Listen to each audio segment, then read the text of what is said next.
A imaginação em Baki é representada de maneira bem absurda na maioria das vezes. Se você viu o anime da Netflix, sem dúvida tu lembra daquela cena do Baki lutando contra um louva-a-Deus gigante imaginário.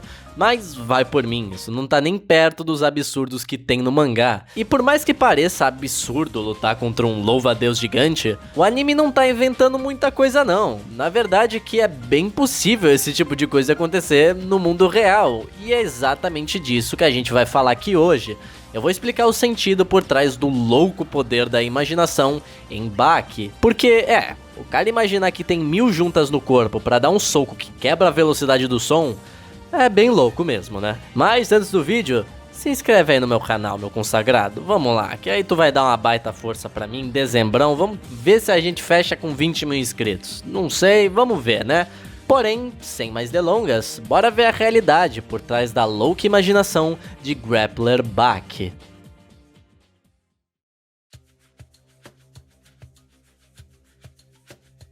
Aqui a gente vai ter 3 exemplos nesse vídeo, que são os mais marcantes da obra até o momento. E todos eles têm fundamentos diferentes, apesar do mangá nem sempre se aprofundar muito nessas questões. Primeiro, o Baki e o louva-a-Deus gigante. O Baki mesmo explica que o que ele tá fazendo se chama Shadowboxing, que é a prática de lutar contra um oponente imaginário. Mas antes do louva-a-Deus, ele faz Shadowboxing de uma maneira tão perfeita que o lutador Iron Michael se materializa na frente dele e dos garotos que estavam observando. Sem contar que o corpo do Baki também se afeta com os golpes. Mas beleza, como isso é possível? Bom, eu já vou avisar que o Baki pega conceitos reais e exagera 1000 vezes. Então, da maneira que ele tá fazendo, realmente é impossível. Porém, dá pra chegar em algo bem próximo no mundo real. E esses conceitos de Shadowboxing e usar a imaginação de um jeito mais real, não é uma invenção da obra. Vamos fazer um comparativo aqui com o que o Baki fala e o mundo real.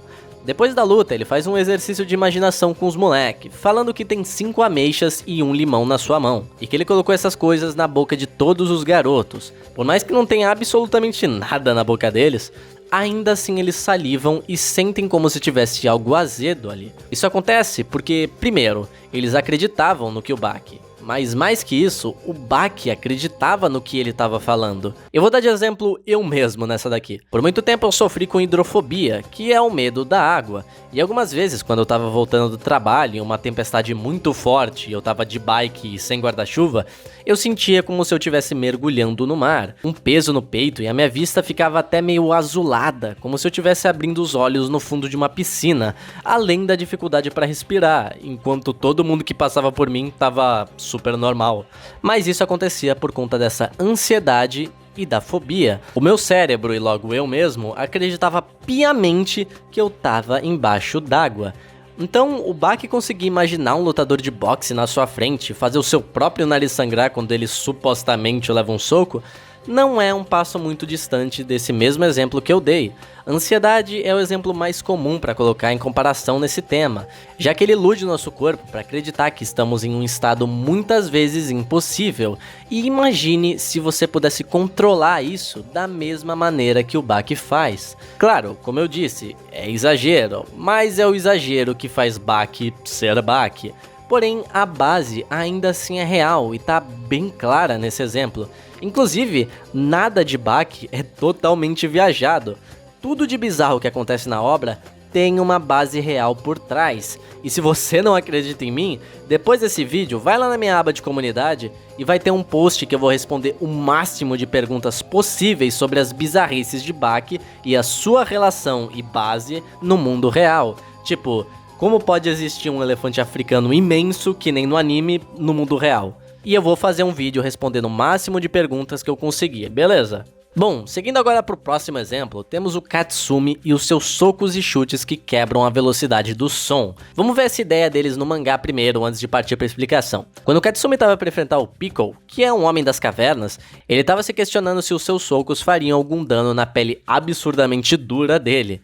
E ele chegou à conclusão que para ferir ele de alguma maneira, os seus socos precisariam quebrar a barreira do som. Assim como um chicote, que já é uma base no mundo real, porque chicotes realmente quebram a barreira do som em uma escala muito menor.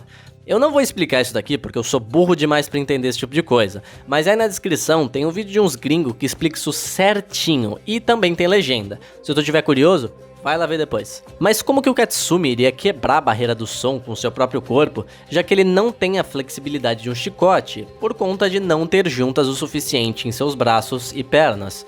É então que o Kakukayo aparece e explica pra ele que não importa a realidade. Se ele imaginar que tem um número que precisa de juntas, ele vai conseguir quebrar a barreira do som e isso realmente acontece. Quando ele imagina que seu corpo tem milhares de juntas, os seus ataques ficam extremamente poderosos. Mais uma vez, é absurdo porque é Baki, mas vamos ver se é tão impossível assim. Bom, eu tenho duas explicações que se relacionam muito bem no caso do Katsumi. Você já provavelmente conheceu alguma pessoa que tudo que ela pegava pra fazer, ela se saía bem.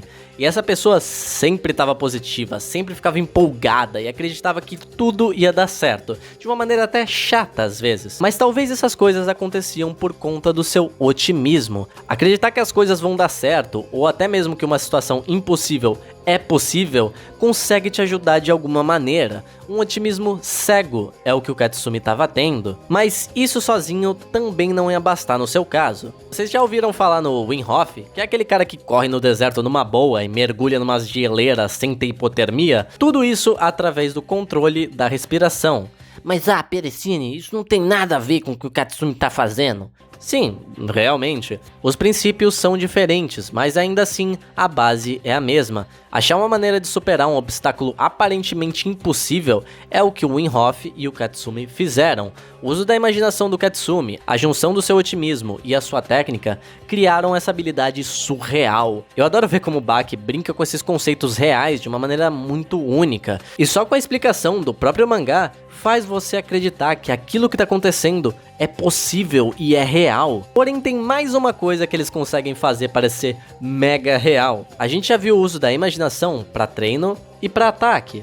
Mas será que dá pra usar a imaginação pra criar objetos? Sem sombra de dúvidas, dá. E pra isso eu vou ter que trazer aqui o meu personagem favorito, o Miyamoto Musashi. O Musashi tem uma habilidade bem única aqui em Baki, que é lutar com espadas imaginárias. Ele até mesmo consegue cortar as pessoas e fazer elas sentirem como se estivessem sendo desmembradas de verdade. Tanto civis comuns, quanto os personagens principais conseguem ver e sentir essas lâminas. No mangá é falado que isso é uma técnica a ser aprimorada, um estilo de luta que não precisa de lâminas, mas que também funciona por conta de ser o Miyamoto Musashi e a presença do lendário espadachim é capaz de coisas assim. Explicar esse ponto aqui é o mais fácil dentre os outros, e o mais direto também. O Musashi pode estar simplesmente, e até mesmo sem notar, hipnotizando os outros ao seu redor. Vamos se aprofundar mais nisso. A hipnose é um estado em que a pessoa fica. Isso requer atenção e que a pessoa acredite naquilo para ficar mais suscetível a entrar na hipnose. Quando se encontra nesse estado, fazer a pessoa hipnotizada acreditar que ela está sendo cortada no meio por uma espada que nem existe, não é uma das coisas mais difíceis do mundo. E meio que é isso que o Musashi faz. A mera presença dele causa medo e tudo que ele fala os outros facilmente acreditam por ser o Miyamoto Musashi. Logo, induzir elas a um estado de hipnose não é muito difícil. Claro, com um exagero de Baki, mas ainda assim tem muita base no mundo real. E é sempre bom a gente ver um pouco de onde essas viagens que os mangás têm vêm, principalmente com Baki, por conta dele ser um mangá bem pé no chão no quesito de inspirações. Mas vamos lá, né, moçada? Se fosse pra fazer um mangá de luta perfeitamente realista, é melhor assistir uma luta de verdade. E por hoje eu vou ficando por aqui. Eu espero que tenham curtido o vídeo e tem mais 2 aparecendo aí pra você agora. Assiste lá que eu tenho certeza que tu vai gostar. Por hoje é isso, moçada. Até o próximo vídeo e tchau!